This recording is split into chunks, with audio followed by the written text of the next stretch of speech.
बिस्मिल्लाहिर्रहमानिर्रहीम। Dear students, आज मैं आपको ह्यूमन हार्ट जो है वो ड्रा करके बताऊंगी। आपको सबसे पहले मैं ह्यूमन हार्ट के पार्ट्स जो हैं उसकी ड्राइंग पे आप गौर करें कि मैं उसको ड्रॉ कैसे कर रही हूँ। देखें,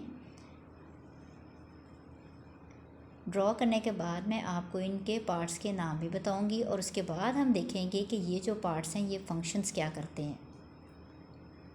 अच्छा, अब ये देखें, आपके पास ह्यूमन हार्ट बन गया। सिंपली आपने इसका बाहर वाला स्केच ड्रॉ कर लिया। अब अगर आप इसको देखें तो आपको ये जो फर्स्ट ऊपर एक मेन नज़र आ रही हैं पाइप लाइक स्ट्रक्चर, इसको कहते हैं ऊपर superior vena cava,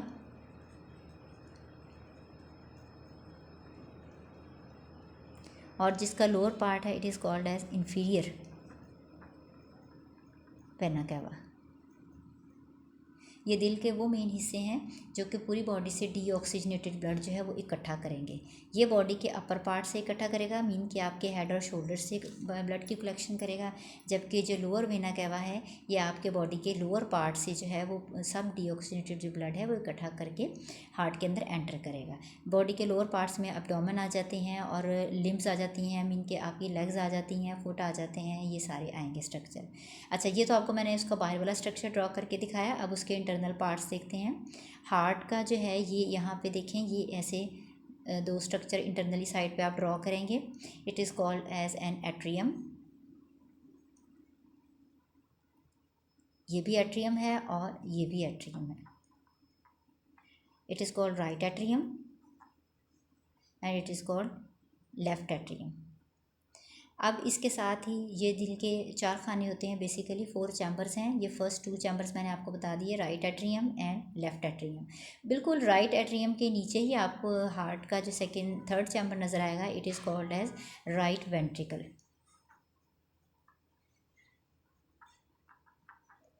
while the other one, last one part is known as left ventricle।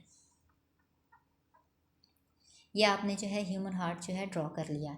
अब हम देखेंगे कि इसके जो फर्दर ये ऊपर पार्ट्स हैं इनको हम क्या कहेंगे। अब ये जिसका जो सबसे ये अपर वाला पार्ट जो है, मीन के ये वाले points, this is called as an aorta.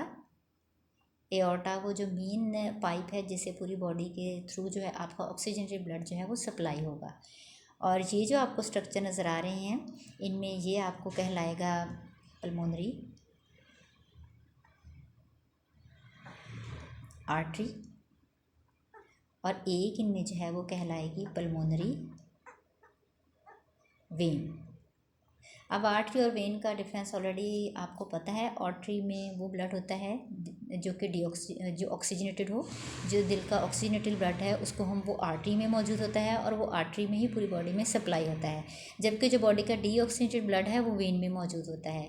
लेकिन अगर आप इस पल्मोनरी के केस में देखें तो पल्मोनरी बेसिकली ये ऐसी एंट्रेंस है जो कि ऐसी नालियाँ हैं जो कि आपके फेफड़ों से आती हैं, आपके लंग्स से आती हैं। लेकिन इस केस में काम उल्ट है। जो पल्मोनरी आर्टरी है वो दिल की तरफ से सारा जो है डीऑक्सीजनेटेड खून इकट्ठा करेगी और फेफड़ों में ले जाएगी, लंग्स में। जबकि जो पल्मोनरी वेन है वो तमाम साफ़ खून जो है वो दिल फेफड़ों से इकट्ठा करेगी, लंग्स से, और दिल में दाखिल करेगी। अब आप हार्ट का अगर आप देखें, इसके 4 चैम्बर आपको नज़र आ रहे हैं। The first one is the right atrium and left atrium. ये इसका फर्स्ट चैम्बर कहलाएगा और ये इसका सेकेंड चैम्बर है, और ये इसका जो है ये थर्ड चैम्बर, और ये इसका फोर्थ चैम्बर। यानी 4 जो है ये हार्ट के चैम्बर हैं। अब अगर आप इनके फंक्शन की तरफ देते हैं तो उसके बारे में भी मैं आपको बताऊंगी। ये देखें, अब ये क्या हुआ है कि एक ही टाइम में एट द सेम टाइम जो आपके वेना कैवा है हार्ट के, वो डीऑक्सीजनेटेड ब्लड को इकट्ठा करके राइट एट्रियम में ले आते हैं। जबकि सेम उसी टाइम जो पल्मोनरी वेन से जो साफ़ ऑक्सीजनेटेड ब्लड है वो आपके जो लेफ़्ट एट्रियम है उसमें इकट्ठा हो जाएगा। नेक्स्ट स्टेप में अगर आप देखें तो अब एक पंप के साथ, एक पंप में तमाम ऑक्सीजन डीऑक्सीजनेटेड खून जो है ये एट्रियम में इकट्ठा हुआ और इधर से ऑक्सीजनेटेड जो है ये लेफ़्ट साइड पे इकट्ठा हुआ। अब नेक्स्ट पंप में क्या होगा कि ये डीऑक्सीजनेटेड खून जो है वो राइट वेंट्रिकल में एंटर हो जाएगा, जबकि ऑक्सीजनेटेड जो खून है वो लेफ़्ट वेंट्रिकल में दाखिल होगा। और हार्ट का जो लास्ट जो वर्किंग प्रोसीजर है, उस प्रोसीजर के दौरान एट अ टाइम ये हार्ट पंप करेगा, और पंप करने के साथ ही जैसे ये पंपिंग होगी उस दौरान ही जो डीऑक्सीडेटेड ब्लड है वो पल्मोनरी आर्टरी की तरफ पंप आउट हो जाएगा, ताकि वहाँ पे उसकी रिफाइनिंग हो सके और उससे उसमें ऑक्सीजन शामिल होकर वो ऑक्सीजनेटेड ब्लड बन सके। और जो आपका साफ खून है जो कि रेड कलर में शो हो रहा है, वो लेफ्ट वेंट्रिकल से पंप आउट होके एओर्टा के ज़रिए पूरी बॉडी में सप्लाई हो जाएगा, पूरी बॉडी तक पहुंच जाएगा। आई होप आपको बहुत ही सिंपल तरीके से ह्यूमन हार्ट की फंक्शनिंग समझ आ गई होगी। Thank you so much.